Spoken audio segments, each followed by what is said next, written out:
we're going over this stuff. He's a jiu-jitsu brown belt, very good jiu-jitsu athlete, and he was asking me about a specific jiu-jitsu takedown. Yes. Right? It's like a faux drop nage. Yep. Why does it work? How does it work? Will it ever work in judo?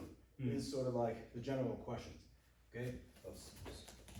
Cross sleeve, not cross sleeve, regular sleeve, cross collar, right? If you take a neutral stance, general, easy, drop nage, very natural to do, right? Especially when you have the same sided collar, it requires a little bit more flexibility in the arm and the shoulder to go across, right? But if you have the cross collar, right, it's naturally puts your arm in a much easier position because, right, it's like this collar versus that collar, right? So sleeve, cross collar, right? Look how close these two things are. I have two hands controlling one side of the body. So it's a lot easier to do nage from there, right? Or even like a tattoo tree. So a lot of the times if you're a judo athlete, you go straight, drop nage here, keep the hands forward, and now very easy to go forward and step around, right? Everybody does this in judo. There's some specific rules with the cross collar stuff, but in jiu-jitsu, what you see a lot of the times, right? Person gets the sleeve, person gets the collar, their hips are way, way, way, way back, and then you see a very, very short half turn drop nage where they just go here. And then it looks kind of silly to the grappler who has a lot of experience with stand-up throwing, but it actually really, really works well because of the way you're positioned, right? If I'm standing upright, if you have the sleeve and the collar, for you to bring me down here, which is going straight to the knee, it's going to be very difficult, right? But if I take my center of gravity and bring my base very, very away from this, and then you see how I have this position, the longer the lever arm from my center of gravity where he pulls forward, right, it's a lot easier to off balance. So it's going to be sort of a pull forward and drop down sort of a technique. Right, so let's get it from another angle. Sleeve, cross collar, hips are really high up, impossible for me to do this, right? Because his base is just too directly underneath this whole situation, right? But as farther the hips of the back it is, right, a lot easier it is. So it's just going to be a simple pull, right? Simple pull forward, and I'm going to drop double knee to the side, okay? Not too much to do with the legs here. And as soon as I turn, pivot, drop, I'm going to pull and then go down here, okay? Looks kind of silly, works really well.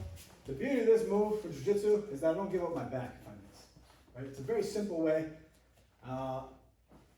and I highly recommend it if you're a jiu-jitsu player. But one thing you can do off of this to really enhance this technique is to add another technique to it that's very complementary to this, okay? So I'm gonna go for this technique. Don't let me take it out with it, okay? Ah, okay, no problem. Counter drag. Right, now I'm down, okay? So that's a very, very effective way to put two techniques together. Super low risk, right? Because cross sleeve lapel, I go to my knee, right, I'm not giving up my back. Okay, he postures back up, that's okay. I come across, straighten to the collar drag here, okay? Usually Joe will go to the stomach there. Actually, you might go to your back, right? Because you don't want me to take your back. Yeah, my way. In judo, it's like, oh, you went to your back, man. Keep on for me, right? So that's sort of a nice way to do it. You could also reverse all these techniques that work together, right? That complement each other. You can reverse the order too. That makes Let's sense. get from the other side, right? I can make it look like I'm going for a collar drag here. Whoop! And then he steps out. And then there's my timing for this situation, right? Never having given up my back. Does it work in judo?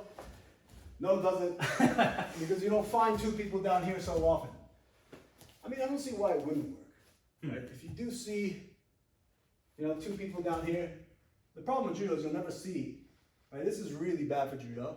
And then if you have the cross collar, like this is a very, very rare position to be in, I think. Right? Lots of other techniques here too. Go reverse kataguruma. Right? If I could get this, it's like reverse kataguruma, that's available. Right? So the full drop nage, reverse kataguruma, collar drag.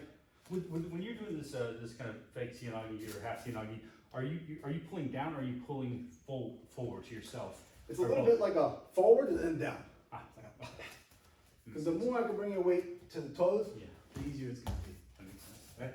So these are two techniques I highly, highly suggest jiu-jitsu guys to start kind of entering into because it works in their sport. Right? A lot of stuff that works well in jiu-jitsu that doesn't work in judo at all, and vice versa. Right? Not just Yeah. Judo this and that. Acai doesn't work in judo, right? Actually, yeah, got good antioxidants. Ah, that's true. good Recovery, carbs, yeah. all that stuff. Pohara. Oh, thank you.